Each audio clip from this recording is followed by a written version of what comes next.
So Gayathri, ഇപ്പൊ നേരത്തെ പറഞ്ഞ പോലെ തമിഴ് കൾച്ചർ നല്ലോണം കാണുന്ന ഒരു മൂവിയാണ്. സോ എന്തൊക്കെ പ്രിപ്പറേഷൻ എടുത്തു ആ ഒരു കൾച്ചർ, ആ ഒരു ലാംഗ്വേജ് എല്ലാം ഒന്ന് സെറ്റ് ആവാൻ? അതെ, ഇത് വടം ആക്ച്വലി എന്റെ സെക്കൻഡ് മൂവിയാണ്.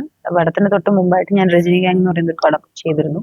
പക്ഷെ അതിൽ ഇത്രയും അധികം ഇന്റൻസ് ആയിട്ടുള്ള ഈ പറയുന്ന പോലെ കൾച്ചറൽ ആസ്പെക്ട്സ് നമ്മൾ പഠിക്കേണ്ടതായിട്ടുള്ള ആവശ്യം വന്നിട്ടുണ്ടായിരുന്നില്ല. പക്ഷെ ഇതിലേക്ക് വന്നപ്പോൾ മധുരൈ സ്ലാങ് അടക്കം ഒരുപാട് കാര്യങ്ങളിൽ ഫോക്കസ് ചെയ്യേണ്ടതായിട്ട് വന്നിട്ടുണ്ട്. അവരുടെ ലൈക്ക് വേഷവിധാനത്തിൽ തൊട്ട് അവരുടേതായിട്ടുള്ള ചില ശൈലികളുണ്ടല്ലോ, ബോഡി ലാംഗ്വേജ് അടക്കം, അങ്ങനെ ഓരോ കാര്യങ്ങളിലും നമ്മൾ സ്പെഷ്യൽ കെയർ എടുത്ത് ചെയ്യേണ്ടതായിട്ട് വന്നിട്ടുണ്ട്. സാധാരണ ഒരു മലയാളി പോലെ അല്ലാതെ ഒരു പക്കാ തമിഴ് വില്ലേജ് ഗേൾ എങ്ങനെയാണോ അത് പെർഫോം ചെയ്യണം ആ രീതിയിൽ അത് പിടിക്കേണ്ടതായിട്ട് വന്നിട്ടുണ്ട്. ആ ഒരു മീറ്റർ പിടുത്തം ഉണ്ട് പടത്തിൽ. അതിന് വേണ്ടിയിട്ടുള്ള കുറച്ച് പ്രിപ്പറേഷൻസ് ഉണ്ടായിരുന്നു. പിന്നെ ലാംഗ്വേജ് കുറച്ച് ടാസ്ക് ഉണ്ടായിരുന്നു. എസ്പെഷ്യലി നമുക്ക് ചെന്നൈ തമിഴ് ആണെങ്കിൽ ഹാൻഡിൽ ചെയ്യാൻ പറ്റും. പക്ഷെ മധുരൈ തമിഴ് വരുമ്പം അതിന്റെ കുറച്ച് ഒരു ബുദ്ധിമുട്ടുണ്ടായിരുന്നു. അതർവൈസ് ബാക്കി എല്ലാ രീതിയിലും ഓക്കെ ആയിരുന്നു. നാറ്റി സാറിന്റെ പേരായിട്ടാണല്ലോ. ആളുടെ ഒപ്പം ഉണ്ടായിരുന്ന എക്സ്പീരിയൻസ് എങ്ങനെയുണ്ടായിരുന്നു?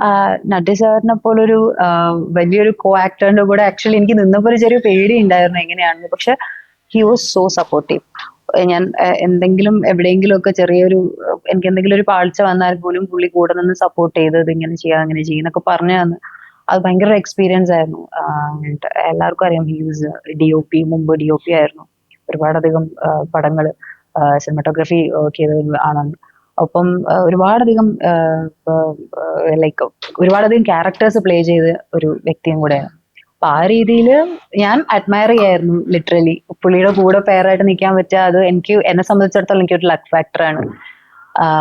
അപ്പൊ അതിന് സ്പെഷ്യൽ താങ്ക്സ് പറയേണ്ടത് ഞങ്ങളുടെ ഡയറക്ടർ കേന്ദ്രൻ സാറാണ്. ആ ഒരു കോൺഫിഡൻസിൽ എനിക്ക് ക്യാരക്ടർ തന്നതിൽ.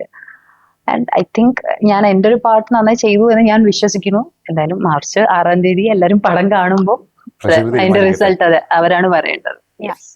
സിനി ടു ലൈക്ക് ഇപ്പൊ പറഞ്ഞ പോലെ കൾച്ചർ ഡിഫറൻസ് ഉണ്ട്, ലാംഗ്വേജും തമിഴാണ്. ഞാൻ മലയാളി, പക്ക മലയാളിയായിരുന്നു.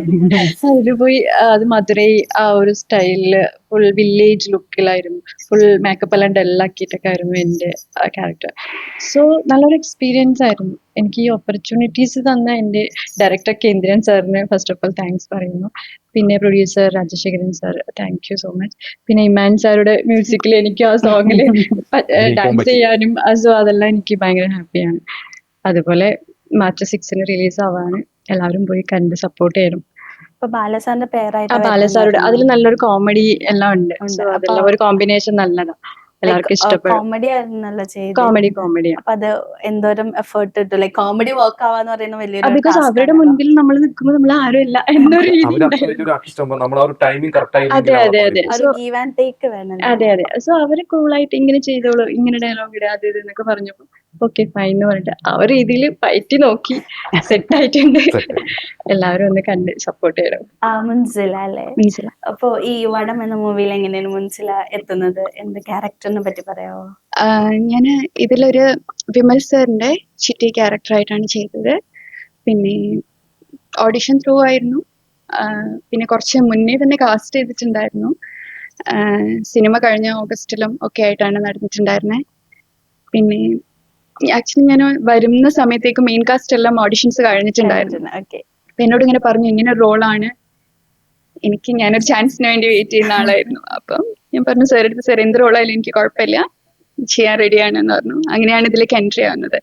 പക്ഷെ അൺഎക്സ്പെക്റ്റഡ് ആയിട്ട് പൊങ്കൽ സോങ്ങില് വിമൽ സാറിന്റെ കൂടെ ഒക്കെ ഉള്ള ഒരു കോമ്പിനേഷൻ സീൻസ് ഒക്കെ കിട്ടി.